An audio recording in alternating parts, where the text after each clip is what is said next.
இந்த வீடியோவில் நம்ம என்ன பார்க்க போறோம்னா மே 2026 கும்பராசிக்காரர்களுக்கு எத்தகைய ஒரு பலாபலன்கள் நிறைந்த ஒரு மாதமாக மே 2026 இருக்க போகுதுன்னு பார்க்க போறோம்.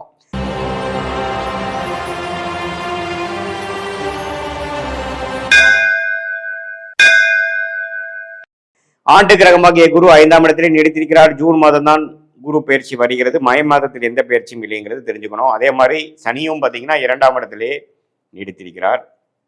ராசிக்குள்ள ராகு இருக்கிறார், 7ஆம் இடத்துல கேது இருக்கிறார். ஸோ இதுதான் ஆண்டு கிரகத்தின் சஞ்சாரம் கும்பராசி பொறுத்த வரைக்கும். மாத கிரகம் எப்படி இருக்கிறான்னு பார்த்தீங்கன்னா, செவ்வாய் ராசி அதிபதியாகிய சனியை பாதிக்கிற அளவுக்கு முதல் ரெண்டு வாரம் இருக்கிறார். 3rd and 4th வீக்ல இருந்து தான் பார்த்தீங்கன்னா செவ்வாய் 3ஆம் இடத்துக்கு போய் ராசி அதிபதியோட தாக்கத்திலிருந்து விலகிறார்.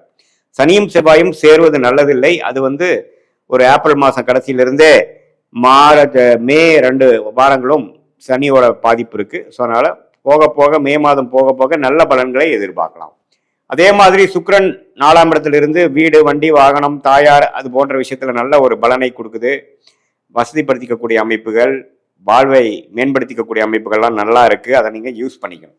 அதே மாதிரி புதனும் பார்த்தீங்கன்னா 4ஆம் இடத்துல சுக்கிரனோட வீட்டில் கணிசமான டைம் மே மாதம் இருக்கிறதுனால மாணவர்கள் நல்லா படிக்கக்கூடிய அமைப்பு, புத்திசாலித்தனமா சில முடிவுகளை எடுத்து ஜெயிக்கக்கூடிய அமைப்பு, கணக்கு வழக்கில் எல்லாம் நல்லா வரக்கூடிய அமைப்பு, அக்கௌண்டன்சி, ஆடிட்டர் லைனில் இருக்கிறவங்களுக்குலாம் நல்ல ஒரு டெவலப்மெண்ட்டு, அது மாதிரி விஷயங்கள்லாம் கொடுக்குதுங்க.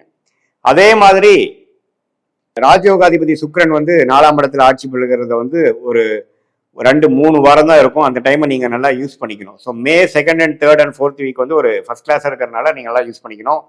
சூரியன் 3ஆம் இடத்திலிருந்து 4ஆம் இடத்துக்கு மாறார். அதுவும் இடம், வீடு, வண்டி, வாகனம் அது மாதிரி விஷயத்துக்கு நல்ல ஒரு அமைப்பாக தான் இருக்கிறது. ஸோ எல்லா கிரகமும் ஓரளவுக்கு நன்றாக ராசிக்குள்ள ராகு 7ல் கேது இருக்கிறது தான் பார்த்தீங்கன்னா கருத்து வேறுபாடு குடும்பத்துக்குள்ள அப்பப்போ வரும்.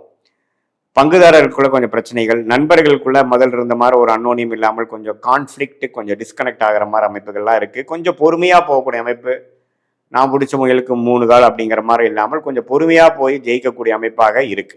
மற்றபடி பார்த்தீங்கன்னா ராஜயோகாதிபதி சுக்கிரன் அருமையான ஒரு அமைப்புல இருக்கிறதுனால, அதே சமயத்துல செவ்வாய்ங்கிற கிரகம் ராசி அதிபதியோட தாக்கத்திலிருந்து விலகி வர்றதுனால மே மாதம் போக போக ஒரு நல்ல பலன்கள் நம்ம எதிர்பார்க்கலாம்.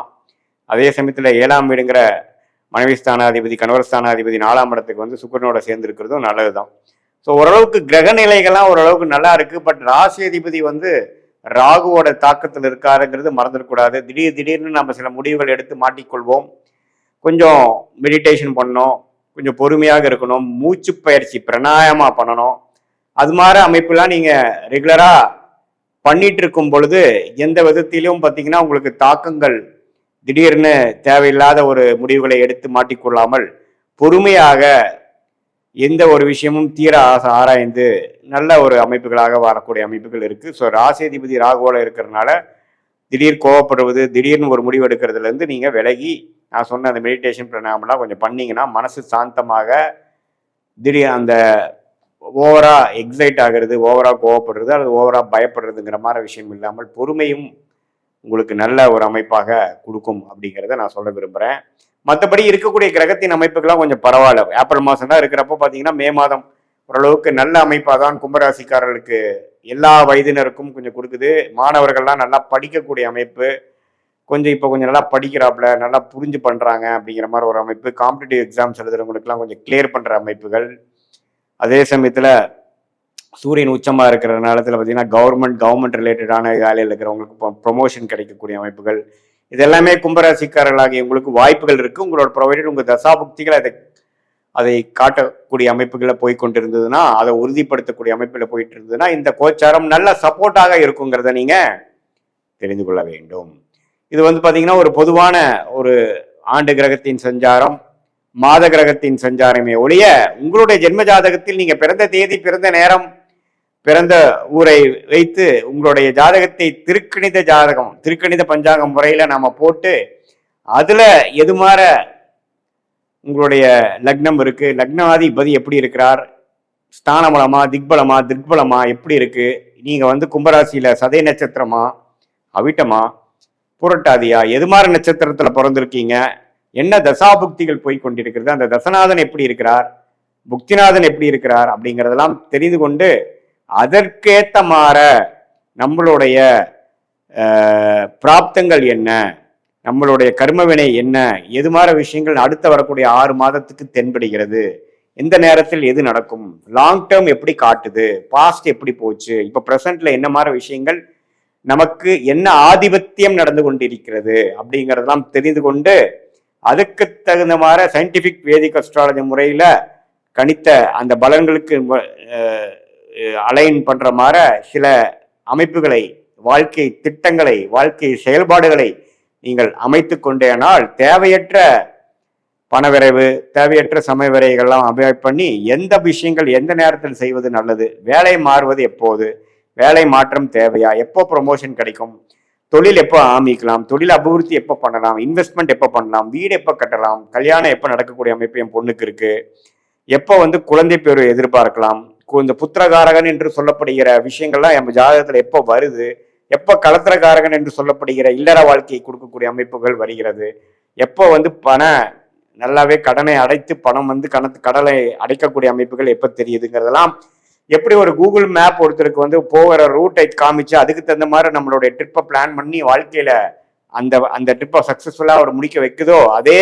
மாதிரி நம்மளுடைய வாழ்க்கையும் அதே மாதிரி எது மாதிரி ஒரு பிளானிங்ல இருக்கும், எது மாதிரி அமைப்புகள், டைம்லைன்ஸ் என்ன, எந்த நேரத்தில் நம்ம அடிக்க வாசிக்கணும், எந்த நேரத்தில் வேகமா போகணும், எந்த முடிவுகளை எப்போ எடுப்பது நல்லது, நம்மளுடைய யோகமான கிரகங்கள் என்ன, அந்த கிரகத்தின் காரத்துவம் என்ன, அந்த கிரகம் எது மாதிரி தொழிலை கொடுப்பார், எது மாதிரி படிப்பை கொடுப்பார், எது மாதிரி லைன்ல நம்ம போனோம்னா நல்லது, இன்வெஸ்ட்மெண்ட் பண்ணி பிசினஸ் பண்ணுமா அல்லது கன்சல்டிங் முறையில பண்ணலாமா, வியாபாரமா, எக்ஸ்போர்ட் இம்போர்ட்டா, அல்லது உள்நாட்டில் மேனுஃபேக்சரிங் மாதிரி பண்றதா, அல்லது வேலையா, வேலைங்கிற எது மாதிரி துறை, ஐடி துறை நல்லா வருதா, அதே சமயத்துல வேற மாதிரி ஒரு டொமைன், மெடிக்கல், ரியல் எஸ்டேட், அது மாதிரி விஷயங்கள் நமக்கு ஜாதகத்துல எப்படி இருக்குங்கிறதெல்லாம் துல்லியமாக பார்த்து அதுக்கு தகுந்த மாதிரி பாஸ்ட்ல எப்படி நடந்தது, அதுக்கு தகுந்த மாதிரி தான் வாழ்க்கை நடந்ததா, இப்போ பிரசன்ட் என்ன போயிட்டு இருக்கு, அடுத்த வரக்கூடிய காலகட்டங்கள்லாம் எது மாதிரி விஷயமா காட்டுதுங்கிறத நல்ல விதமாக சயின்டிபிக் வேதிக் அஸ்ட்ராலஜி முறையில எந்த விதத்திலும் மிகைப்படுத்தாமல்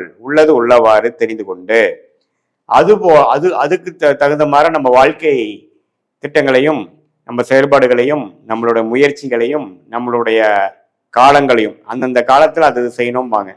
ஸோ அது மாதிரி விஷயங்களை செய்யும் பொழுது தேவையற்ற தோல்விகள், தேவையற்ற விரயங்கள், சமய விரயங்கள், பொருள் விரயங்கள் எல்லாம் போயிட்டு, ஏன்னா நம்ம ஒரு 1000 வருஷம் வாழ போறது இல்லை. நம்ம மிஞ்சி போனா ஒரு 75-80 வயசு வாழும் பொழுது 30 வயசுக்கு மேல வரக்கூடிய தொழில் வேலையில நம்ம ஜெயிக்கணும் அப்படின்னா அந்த 30 வருஷம் நம்ம இம்பார்ட்டன்ட், 30 to 60. ஸோ அது மாதிரி ஏஜ்ல நாம என்ன மாதிரி தசா வருது, எந்த டைம்ல நாம பயங்கரமான முயற்சிகள் செய்யலாம், எந்த டைம்ல நாம இதே இடத்துல இருந்து நம்ம கத்துக்கக்கூடிய அமைப்புகள் தேவைப்படுது அப்படிங்கிறதெல்லாம் நம்மளுடைய கர்ம வினையை குறிக்கக்கூடிய உங்களுடைய ஜாதகம் திருக்கணித பஞ்சாங்கம் மூலமா போட்டு நம்ம பலனை பார்க்கும் பொழுது இந்த பொது பலனை காட்டிலும் இன்னுமே துல்லியமான பலன்கள் எடுத்து அது மூலமாக வாழ்க்கையில் வெற்றி பெற முடியும் என்று சொல்ல விரும்புகிறேன். மீண்டும் மற்றொரு காணொலியில் சந்திப்போம். நன்றி, வணக்கம்.